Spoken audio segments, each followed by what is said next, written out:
And this time of tension in Nigeria, a lot of you keep comparing what is going on in the country.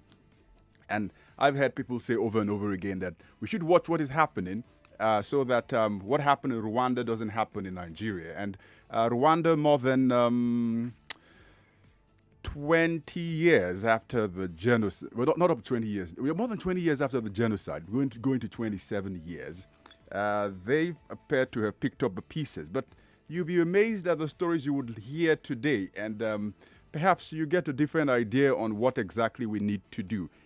This morning, joining us on Pinpoint is Victoire Ingabire. Great to have you join us, Victoire Ingabire. Thank you for having me.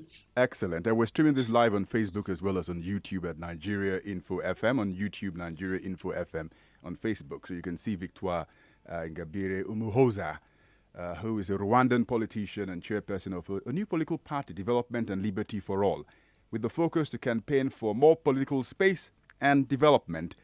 Previously, she was president of United Democratic Forces, a coalition of Rwandan exile opposition groups with a large base of active members in Rwanda, Europe, United States of America, and in Canada. Interestingly, she's also a Sakharov Prize nominee. She served 8 years of a 15-year prison sentence in the Kigali Central Prison on charges of terrorism and threatening national security. Interestingly, we're going to learn some more about that because all that's going on in President Kagame's Rwanda isn't exactly as you see it. And great to have Victoire Ingabire here. We're going to also compare notes. The Commonwealth Summit will be happening in Kigali later this year. And there's a lot we're going to learn from Victoire Ingabire. Great to have you once more again. Join us in Pinpoint. All right, Victoire, let's hit it off. Your political experience is an interesting one. You left Rwanda shortly before the genocide happened. You were in Europe, and then you joined a coalition of groups, to help people who were fleeing the genocide. And then you found your way back into Rwanda. And then Yes. things began to happen. Tell us about a brief your political experience in Rwanda. Thank you to having me today. In my personal life, I had injustice and cherished the value of freedom. This is why I'm engaged in political activity in my country. As you said, I left Rwanda few days before genocide, and I was in the Netherlands to study in economics. But before I left Rwanda, I worked in the customs service. And when I come in the Netherlands, I was much involved in the women networks and the organization that were working to help newly arrived refugees to integrate into the Dutch society. It was in 1998 that I decided to join politics, where I was still in Netherlands. A few years later, I had the immense honor and the privilege to be elected president of the Republic for Democracy in Rwanda during the party's Congress held in Bonn in August 2000. This was a Rwanda political party based in exile. In 2006, my party emerged with the more Rwanda political organization that also operated in exile, and we formed Les Forces Démocratiques Unifiées. Our objective was to unify no-armed opposition political party outside Rwanda. But in 2008, FDI made a historical decision to participate the Rwandan presidential election scheduled for August 2000. As the president of political party, I abandoned my job as a chief of accounts in an international American company in Netherlands. I left my husband and the children, including a 7-year-old boy, and made the journey to Rwanda on January 16 in 2010 to present my candidacy to the highest office in the country. Countless obstacles were erected in my path to prevent me from registering the party I representing. I was arrested, detained, and finally sentenced to 15 years in prison for minimizing the genocide, inciting the population against the government, and conspiracy. While in prison, I met in April to the Africa Court of Human People's Rights, and that is based in Arusha, in Tanzania. In 2017, that court found me not guilty of any of the charge convicted by the Rwanda courts, and concluded that the Rwanda government violated my right to freedom of expression and the freedom of opinion, as well as my right to adequate defense. The court ordered the Rwanda government to pay me reparation. It was on September 2018, right, when, after years in prison, when the President Kagame accorded me the pardon along with the popular singer Kizito Mihigo, who was dead last year. Right. And more than 2,000 other prisoners. I understand Kizito Mihigo died in detention, right? Yes, he was arrested in I think anywhere in February last year, right. And 3 days later they found him in prison dead.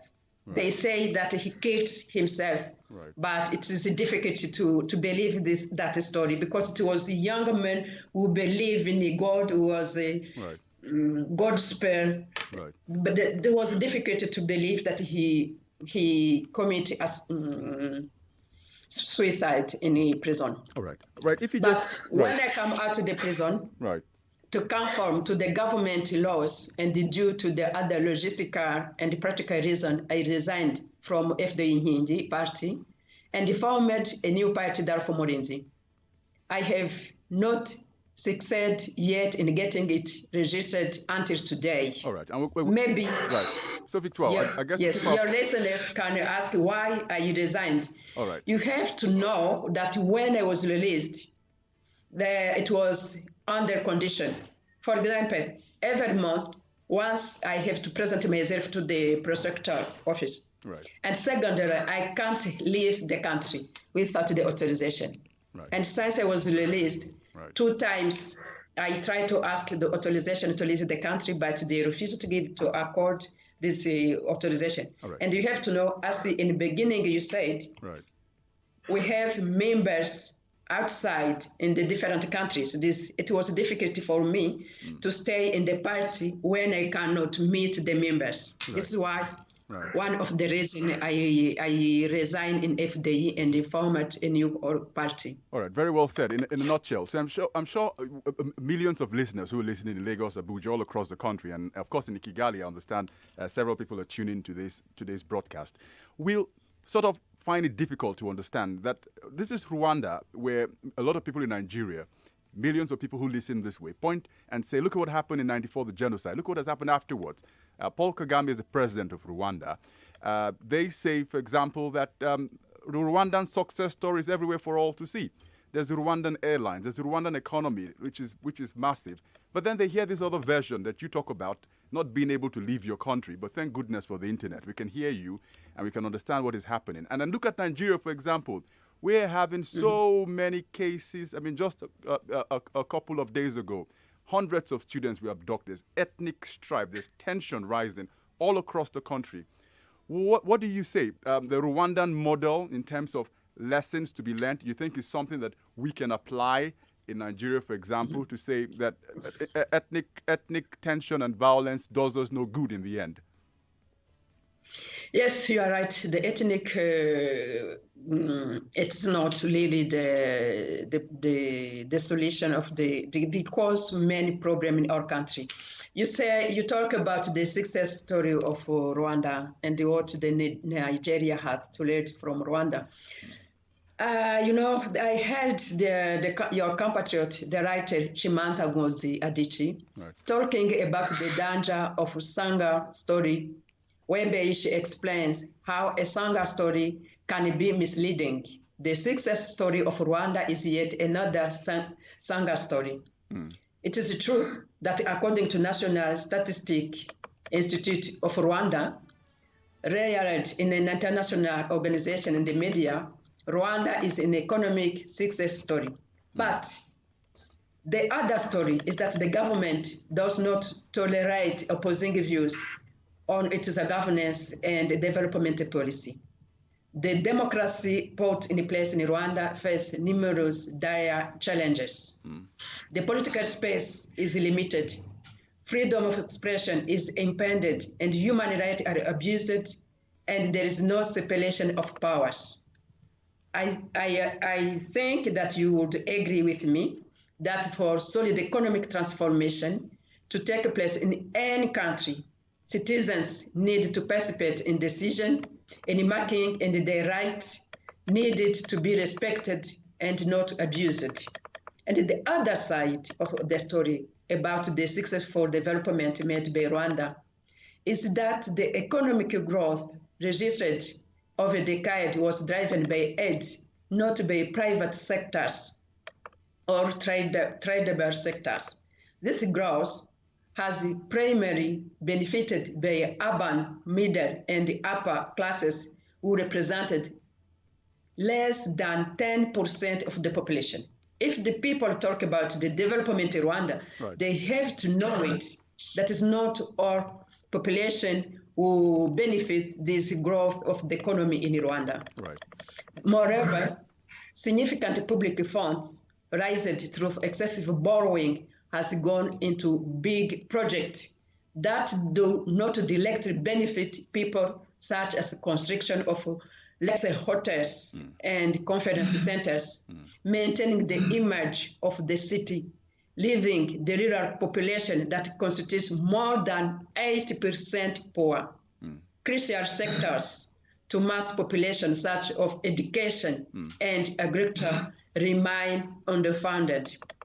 Also, the private sector is dominated by state enterprise and the ruling party enterprise, which holds an advantageous position in the business environment of Rwanda.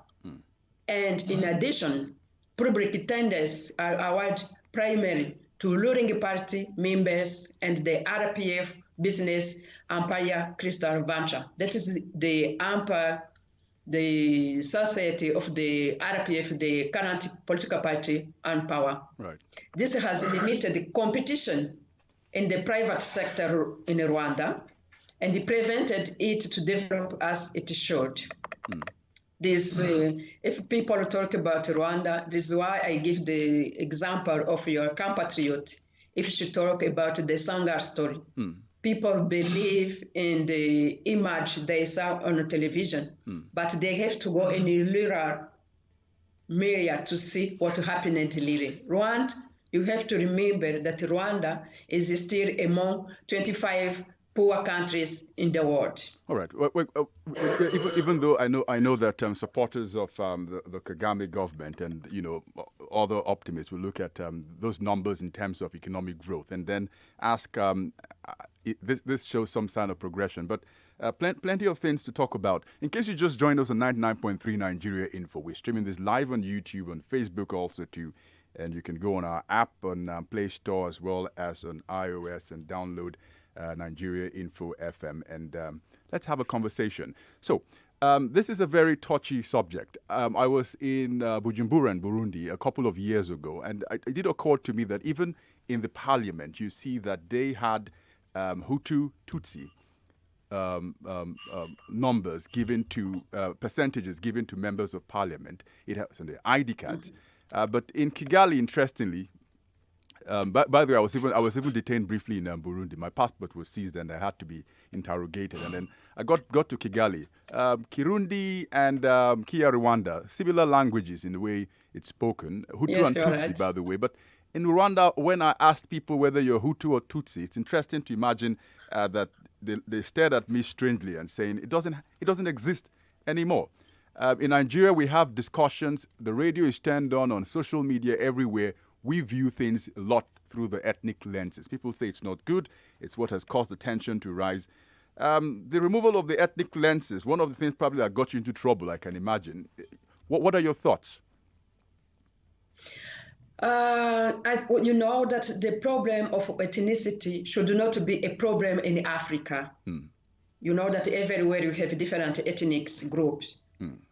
Of course, in Rwanda, I think if we use the abuse of word, because ethnic, I think in Nigeria, if you talk about ethnic, every ethnic has every language, they have own language. Right. But in Rwanda, the Hutus and Tutsis, we have the same language. That is the problem. That is why in 1994, when the genocide took place, the people say, how you can talk the same language and kill each other? That is difficult to understand. But come back to today, Rwanda has registered some achievement after the end of the civil war and the genocide of 1990s. Security has been maintained across the country. The governing structure have been established, and the legislation guiding the state's activity have been reformed. If you consider the devastation of the country following the war that took 4 years, which ended in genocide, and you look at the current level of stability and economic development, right, notwithstanding the economic challenge as explained above and referred as other stories, you quickly realize that high level of resilience of Rwandans. But the big challenge after the genocide has been the lack of reconciliation, development for political and civil liberty, and in my view, trust among Rwandans remain an issue, and the national social capital still needed to be worked on. According to World Happiness Index report for last year, right, Rwanda is number 150 out of 153 and the 2020 Freedom House report marked the Rwanda with a score of 22 for its political and civil rights. After the war, the Rwanda government said you don't have to talk about the ethnicity. But in April, for example, we remembered the genocide committed against Tutsis. And in this period, people talk about the Hutus extremists, the Hutu genocide. This, you see that we still, even if in the constitution, we don't talk about the ethnics, and the government prohibit the people to talk about ethnicity. But we talk about it because if we say genocide committed against Tutsis, and that the Hutus extremists of genocide, we have this problem. The solution is not to hide the problem. The solution is to sit together and talk about this issue in our country. Right, right. We're going to go on a quick break very soon.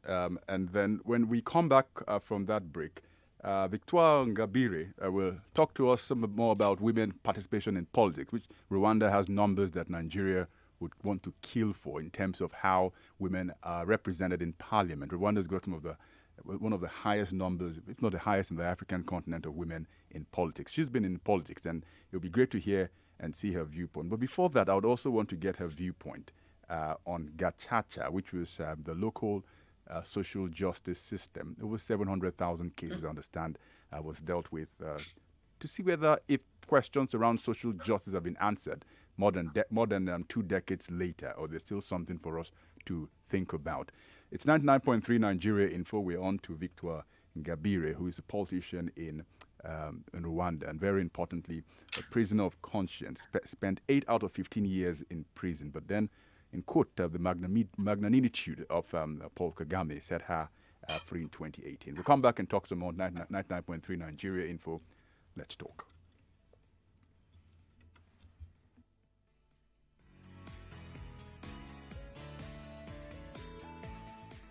And information coming up. We'll be back in a moment.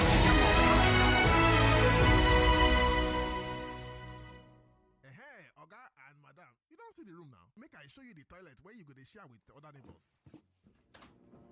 Now the toilet be this. What's the apple? Oga agent, you mean say na general toilets clean come white like this, eh? Yes, now. See, what's in the they use take cleaner and kill the yama germs come out. Hypo toilet cleaner? Wow. Wash your toilet at least once a week with Hypo Toilet Cleaner to keep it sparkling clean and gem-free. Available in sachet for 35 naira only. Madam, now 2 years landlord one collect. We go pay for 6 years, Say you're planning a trip to Dubai, a romantic getaway, business, family vacation, leisure. Let me give you 4 reasons to fly with us at Airpeace. Airpeace flies to Dubai via Sharjah International Airport. And guess what? You get to Dubai city center in 15 minutes. How? Airpeace will get you there in style and class. I mean, talk about limos and cozy saloon cars with no extra cost to you. Let's not forget you spend a much shorter time going through immigration and baggage claim at Sharjah International Airport. You basically get to the city center faster than if you landed in DXB. When you fly Airpeace, you enjoy a much lower airfare like none other in our luxurious Boeing 777 with a hospitable cabin crew. Now tell me again why you wouldn't fly Airpeace. What are you waiting for? Oh yeah, visit www.flyairpeace.com or download our mobile app and allow us to give you the Dubai experience starting with us. Dentist. What are cavities and how does Colgate protect my teeth from cavities? Does it use Kung Fu? No, dear. Most tooth pains are caused by tooth holes called cavities. When you brush daily with Colgate Maximum Cavity Protection, its expert formula locks natural calcium in our teeth and helps protect them from cavities. It's time to upgrade to the world's most chosen toothpaste, Colgate, because Colgate locks calcium in. Keeps cavities out! Colgate is recommended by the Nigerian Dental Association. Women are persistent. I mean, there are a lot of them out there. They're very persistent. No matter how you say, I am married, though. Don't worry, I'm good. I don't want to do this. I'm fine. They are there. The one that will wear waist bead that come around and touch you. Oh, teaching children self-defense skills appears to be like a necessary thing for their day-to-day living. Because you never know. You go to the street and say, give you slap, you can't be bullying you all around. Catch the dynamic duo of Collins Teke and Andrea Oduobi Teke every weekday, 10 to 12 noon on your #1 station for talk, 99.3 Nigeria Info. Let's talk. Hey, Oga and Madam, you don't see the room now. Make I show you the toilet where you go to share with other neighbors. Be this. What's the apple? Oga agent, you mean say na general toilets clean come white like this, eh? Yes, now. See, what's in the they use take cleaner and kill the yama germs come out. Hypo toilet cleaner? Wow. Wash your toilet at least once a week with Hypo Toilet Cleaner to keep it sparkling clean and gem-free. Available in sachet for 35 naira only. Madam, now 2 years landlord one collect. We go pay for 6 years, Women are half the population, but don't hold half the political representation. Look at your parliament, your governor's forum, even your local government council. You will not find a room half filled with women. It's time to translate our equal population into equal political power. And so on March 7th, at the Glass Ceiling Convention, let's make a plan to get it. Brought to you by Nigeria Info 99.3 FM and the Glass Ceiling with Sandra Ezekwesili. This International Women's Day, let's talk about how to take over parties, how to win primaries, how to win elections, how to protect our votes. Our guest speaker is Nse Ufot, founder of the New Georgia Project that helped flip the U.S. Senate. Our panelists include Honorable Nnenna Okeje, Rinsola Abiola, Kate Henshaw, Honorable Zainab Buba Galadima, Brianna Olsen, Cynthia Mbamalu, Indi Kato, Damilola Odufua. To register to attend for free, go to www.nigeriainfo.fm. Official partners, Yaga Africa, Canadian High Commission, U.S. Consulate General, and the UK High Commission. Charles! Yes, Mommy? Go and bring 2 sachets of hypo bleach for me. Why 2? Because I'm using one to soak the whites and using one to kill all the germs. But I can't see any germs here. They are so tiny you can't see them. But they are there. And that is why I trust only hypo bleach to kill them all. Make your white fabrics whiter and your household free of illness causing germs and viruses with the disinfecting power of hypo bleach. 99.3 Nigeria Info. Your #1 station for talk. Let's talk.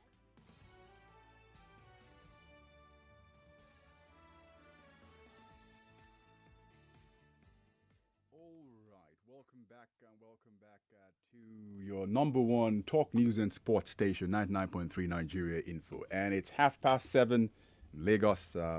What's the time in Kigali? Victoire, Ingabire. It is 8:30. Okay, just 1 hour Good morning. ahead. Great, 1 hour Yes. ahead here. And so, in case you just joined us, remember we're streaming this live on Facebook as well as YouTube, Nigeria Info FM, both platforms. And we also taking comments also on WhatsApp 0809 597 5805. Again, 0809 597 5805. And at some point, we're going to turn open the phone line so that you can talk. Interestingly, GlassCon, which is Nigeria Info's program, which hosted by Sandra Ezekwesili, will happen on Sunday next week. And it is ahead of the International Women's Day. To get women in politics. Rwanda has such numbers, I said, that we think about and envy. They've got the numbers of women in parliament, 64%. It's the highest in the continent. You've tried to run for office, but you got a different story. When people look at the Rwandan success story for women in politics, is there more to it that meets the eye, or you think that there's something in it for us to imitate? Thanks for your question. You can authorize me to. You talk about Gachacha. Oh, yes. Let's talk about Gachacha. To say anything about Gachacha. Okay. Gachacha was a good tool to help Rwanda to solve the problem of overcrowding in the prison because there was more than 100,000 people in the prison. Sorry, Victoire. Before you go ahead, just to point out that for the listener, that Gachacha was the local justice system to deal with the cases, because I spoke to an international criminal prosecutor and said, look, you could spend $1 million to prosecute a case from the Rwandan genocide. They didn't have the money to finance those hundred thousands of cases. So Gachacha was cheap and it was easily affordable for the government to handle the several thousands of cases that had emanated from the genocide. I think that's a fair objective. Yes, you are right. That was really the only solution the government has on this period to resolve the problem of overcrowding in the prison. And the government has not money to convict the all peoples. Right. But there are few comment about it. It was that in some cases, the Gachacha was used as a political tools. For example, today there are more members of opposition that there was a fabricated accusation and saying that they was convicted by Gachacha tribunal, but only because they are member of the opposition. And the other side, in some cases, the Gachacha was used as instrument of revenge, but in general was the only solution the government has at that time. Yes, and come back to your question regarding the women in politics in Rwanda. Right.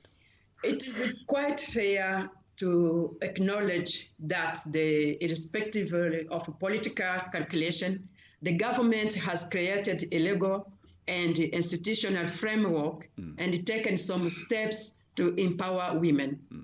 For example, the 2003 Rwanda Constitution provides for a minimum 30% quota for women in all decision-making organs, covering the bicameral parliament, political parties, and the other government bodies.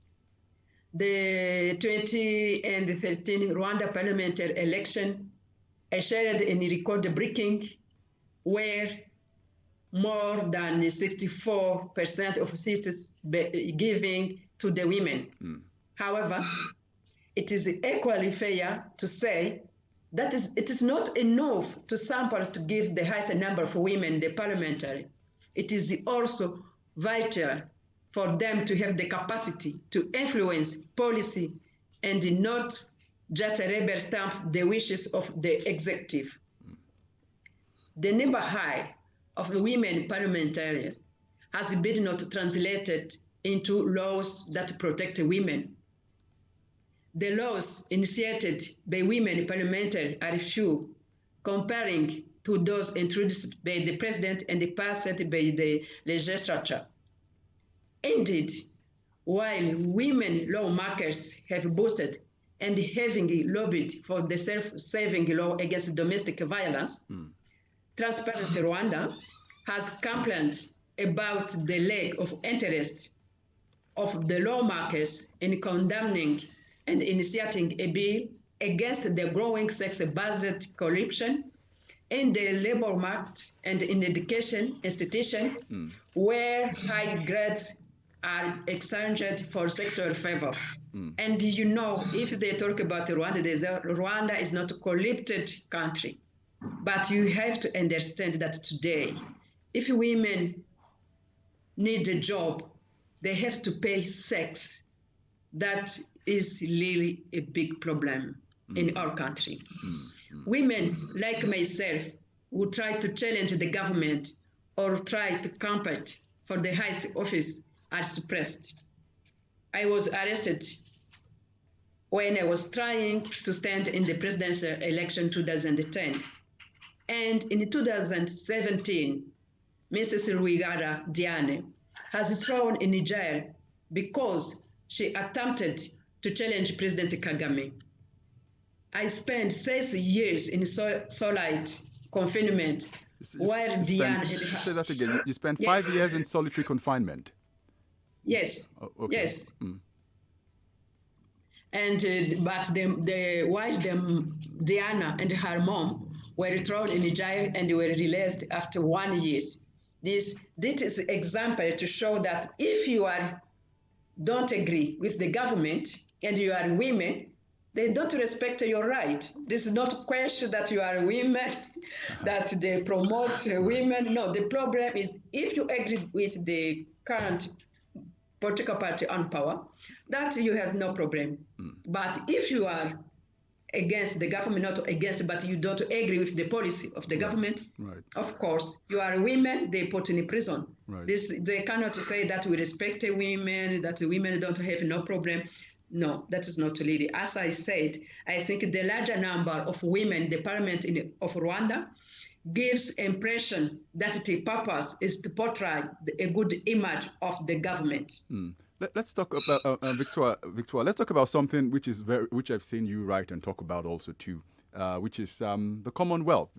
The Commonwealth, with the exit of the United Kingdom from the European Union, has attained a different status now. You hear them talking about new partners, new relationship. Rwanda famously dumped old colonial masters and partners, the French. They've tried to reconcile, but it hasn't happened. Rwanda is moving towards the Commonwealth more. This summit you're going to be hosting will add some credential of some sort. Nigeria is a big player also there in the Commonwealth. And it's interesting on what you think about, I've heard Paul Kagame talk about the Commonwealth and how he hopes the African continent can forge and foster a new deal with it. But what are your thoughts on the upcoming CHOGM in Kigali? You know, it would be a good honor for our country to host the summit of 54 members of the Commonwealth. Right. I believe all Rwandans, including I, are excited about it. However, Rwanda should show that it accomplishes with the core value and the principle of Commonwealth as reflected in the Commonwealth Charter. Last month in January, maybe you saw it, the representative of the British government at the UN Human Rights Council made a statement urging Rwanda to model Commonwealth value of democracy, rule of law, and the respect of human rights during the Universal Periodic Review. Representative from, if I remember, 23 Commonwealth states also recommended Rwanda improve its human rights. You will recall that the Commonwealth Human Rights Initiative has told the Commonwealth that the admission of Rwanda to Commonwealth, considering its human rights record and democracy law standards, would tarnish the reputation of the Commonwealth and confirming the opinion of many people and civic organizations that it is not okay for democracy and human rights, and that it is periodic, solemn declaration are merely hot air. Nonetheless, the key members of the Commonwealth expected Rwanda admission on the understanding that the membership would force Rwanda to implement Commonwealth value core. But until today, as I told above, is the abuse of human rights in our country. There is no respect of core value of Commonwealth. However, it has not happened. The more Ibrahim Index of Africa governance has also observed that participation, rights, inclusion, and equality that decreased in Rwanda over the past 10 years. Right. Those to accept Rwanda as a member of Commonwealth did not change anything in the government of the RPF governed our country. As I pointed it before, Rwanda's score of 22% in terms of respect for political and civil rights on Freedom House Index in 2020 report. The country has the highest numbers of refugees than at the end of the time of the history. Right. And before we go, we'll also touch a little on the Great Lake region, where Rwanda is a landlocked country surrounded by, the last count I checked, about, is it 9 countries I'm seeing here surrounding Rwanda? Yeah. Exactly. And so we'll look at the relationship. Remember the popular N23 with Bosco Ntaganda and all of that happened, and the fingers pointing towards Kagame for sponsoring all those militias and his denials. But we'll talk about that on Kagame's legacy. But let's hear what people think about it. We've talked for a while, and it'd be great to hear what people who are listening to the conversation have to make about lessons from Rwanda and rising tension in Nigeria, the question we've asked on Twitter. The number to call, 0700 993 993 993. Call us and tell us what you think. This discussion interview exclusive we've been having with Victoire Ingabire, Umuhoza from the Rwanda position, has been something I think some of you will have a lot. And the number's already up. You can send a question. You can send your message on WhatsApp, 0809 597 5805. Again, 0809 597 5805. Let's see who's first to the block. Hello and good morning. Sorry about that, and do try call back. Better luck next time. Hello and good morning. Hello. Hello and good morning. Good morning. Great. What's your name, please, and where are you calling from? My name is Kingsley. All right, Kingsley, go ahead very quickly. I want to play just a minute. No, you cannot play just a minute now. We have an interview. Hello and good morning. Shakumaku. Hey, Makushi. What's the name? Good morning to your guest. My name is Chukwebuka. All right, Chukwebuka, go ahead. I think if you ask me, I am shocked to hear what your guest has said so far concerning the abuse of human rights.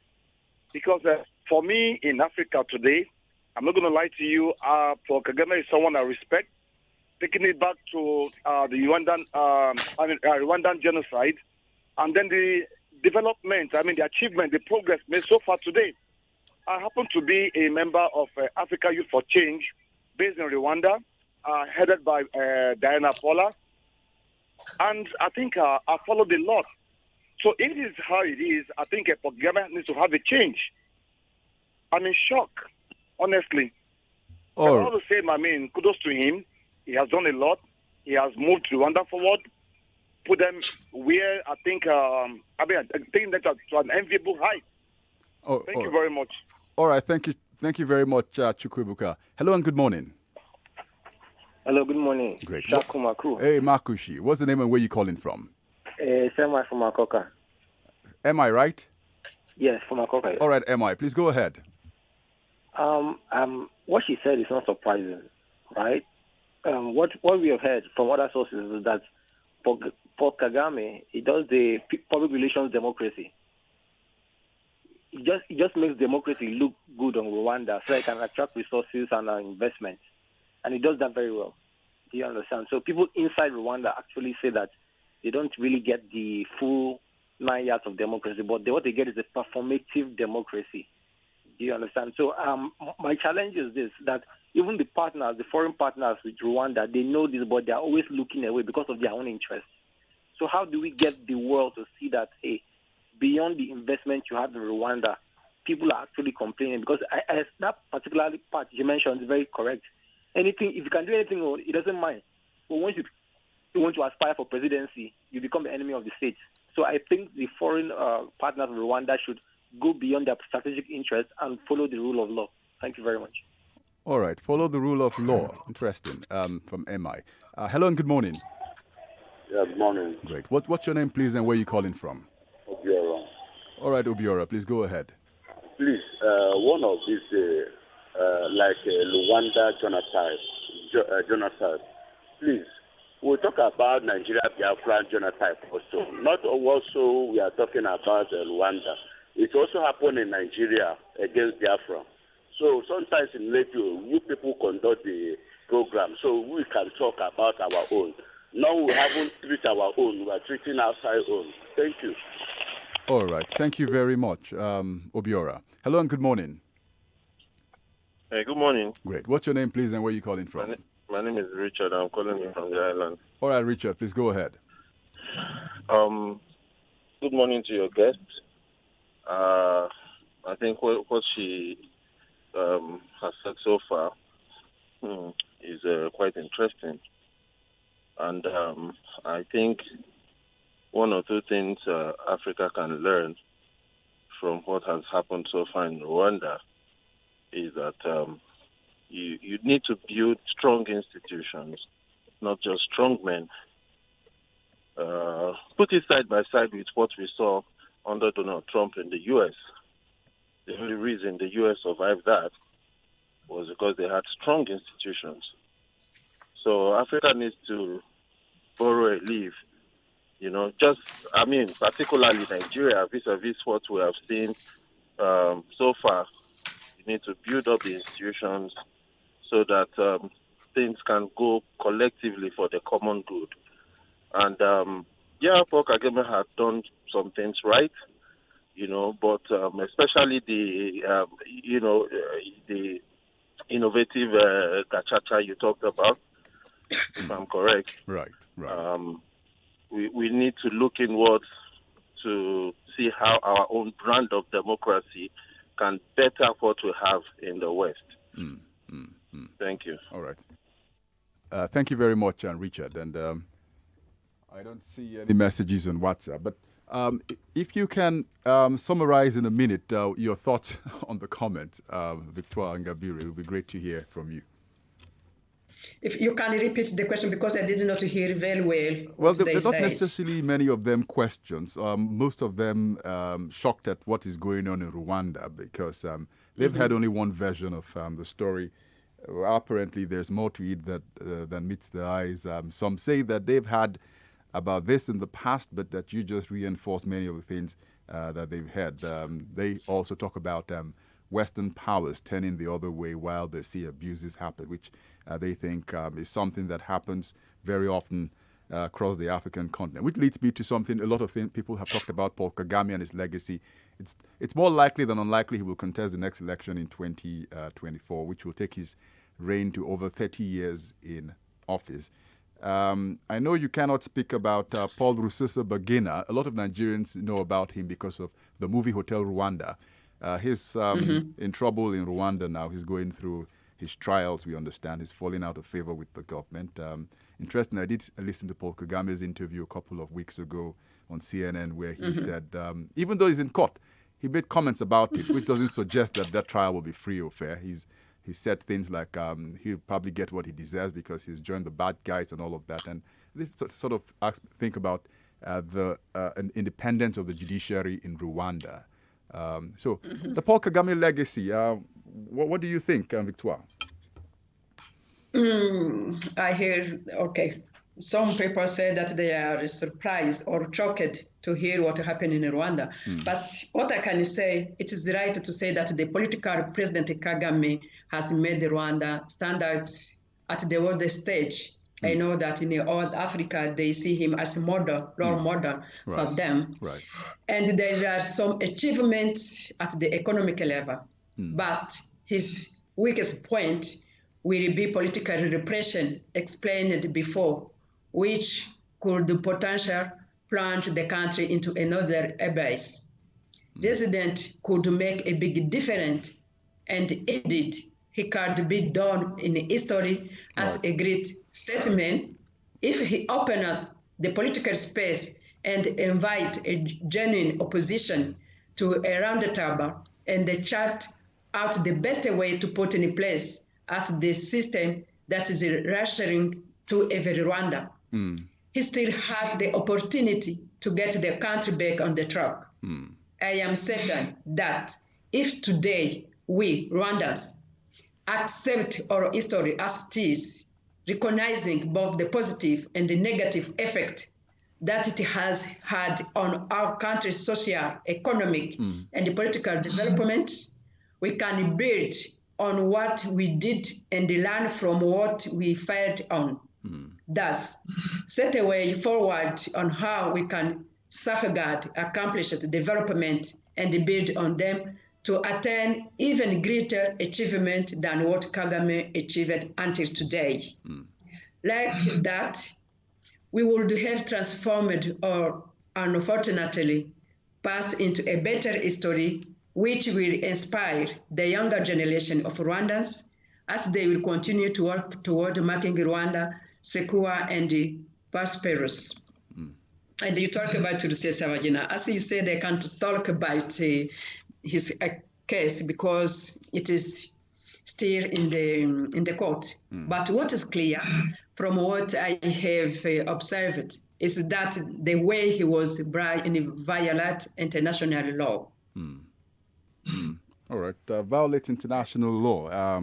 Found himself in Burundi, and then from Burundi to drive away from Kigali, and he was picked up. I got this message from someone who doesn't say his name. He says, everything that she said is true because I worked in Rwanda for 3 years and I can tell you all the beautiful pictures you see are just from Kigali.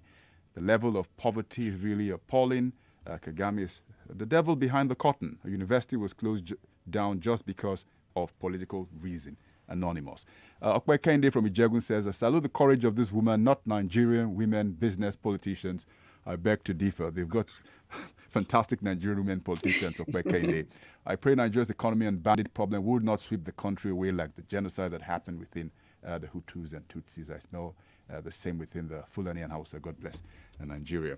Yeah, but so one important lesson I'm sure everyone would have picked out from this is that it's important that everyone tells their story, no matter how small or insignificant it appears, which is what the Nigerian situation, interestingly, is like. Everyone don't want to say, but prefer the majority to say the story, but everyone has got his own story, and that's the beauty of democracy.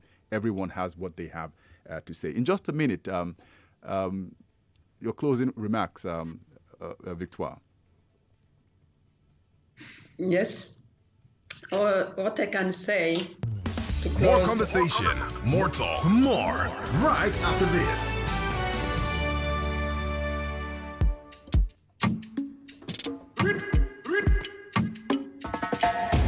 One man, one city, one continent. Africa continent is right.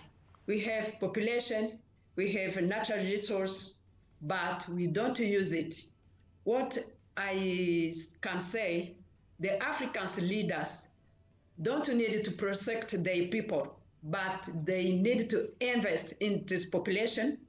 And in my humble opinion, it's the best way to define and measure Pan-Africanism, because the most of leaders, Africans, they talk about Pan-Africanism, but they put pressure to their citizens. This is time to talk Pan-Africanism, but to put it in action, to work together as Africans to build our continent, because we have everything. God gave us everything. Right. All right. What we need is to put before the interest of our country, before our own interest. All right, we'll leave it at that. Thank you very much, Victoire Ingabire.